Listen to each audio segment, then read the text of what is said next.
Dublin. Next time we speak to you, you'll be in your London office. Thank you very much, Brenda.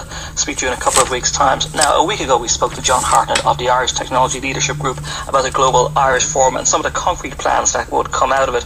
Well, the ITLG has come up with a proposal for individuals to serve on state boards for free. So how many have signed up and what's been the government response? John Hartnett is on the line now. Morning, John. Good morning, Ian. This proposal, we asked you for concrete measures. You came up with a very good one to get about 100 people to serve on state boards. How many people have signed up and what's been the government response?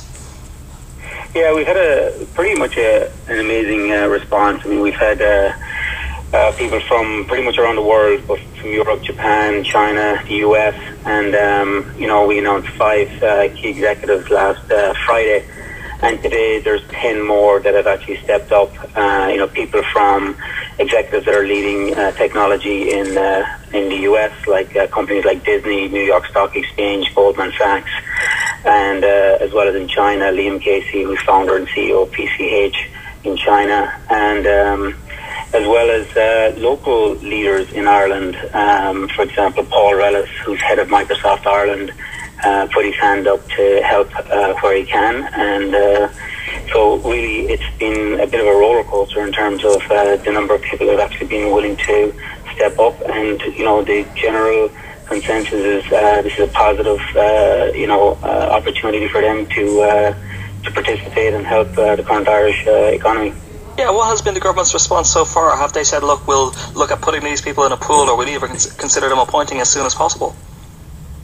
Yeah, I mean, we first announced this last Friday, which is, I guess, 7 days old, and last weekend at the Global Forum, we socialised it with several members of the government and state bodies, and we've had a positive response, and today we're going to put a formal letter to the Taoiseach, really articulating exactly what we intend to do and who are the key people that are there, that are prepared to both serve on state boards as well as preparing advice from a government perspective on the areas of technology specifically. And we hope to find out more in terms of how the engagement with the government will happen over the next week or so. Are these individuals prepared to serve on, is it the commercial semi-state bodies or perhaps some of the various other boards that we have in this state? I hate to use the word quango, but we've got quite a load of them. Or is it purely for the commercial sector? Yeah, I mean, our primary focus, to be honest with you, is how can we help job creation. And when we look at the boards that are primarily affecting that, obviously, one of the big initiatives from the forum was really helping young Irish companies be successful and scale globally. So obviously, the likes of Enterprise Ireland, the likes of Science Foundation of Ireland, and also IDIDA. These are boards that are making a major impact, to the Irish economy, specifically inward investment and also exports. And, the direct success of those specific boards will really determine our future in terms of job creation and the success in the economy. And we want to be able to participate and help, whether we're on the sidelines or whether we're involved. One way or the other, we want to try and help, those organizations. I suppose one of the things, and you know well, a lot of these semi-state boards are packed with political appointees. Would there be any concern that perhaps the jobs agenda would be hijacked for political reasons? I hope that wouldn't be the case. I think that when we look at some of these boards that are there today.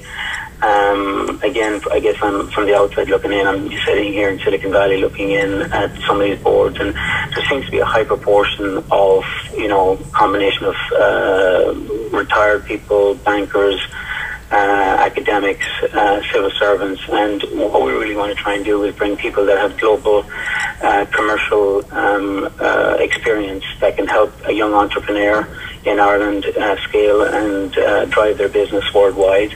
And we want to bring practical help from that point of view.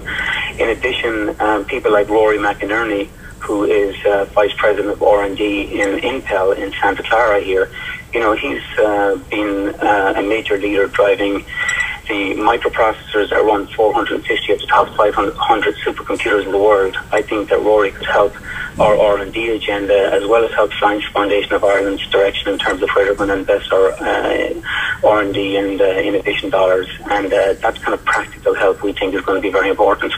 Yeah, and briefly, you were at the forum all last week. Do you think we got some really good ideas out of it? Your idea sounds really good. Anything else that came out of that struck you?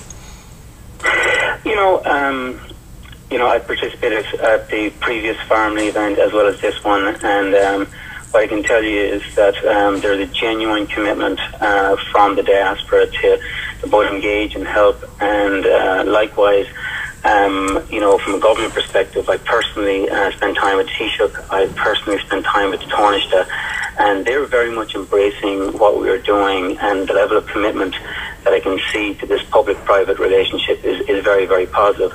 But probably the single biggest thing that I certainly walked away very happy about, to be honest with you, compared to the previous forum, is the commitment to implement, the commitment to put a 100-day plan in place.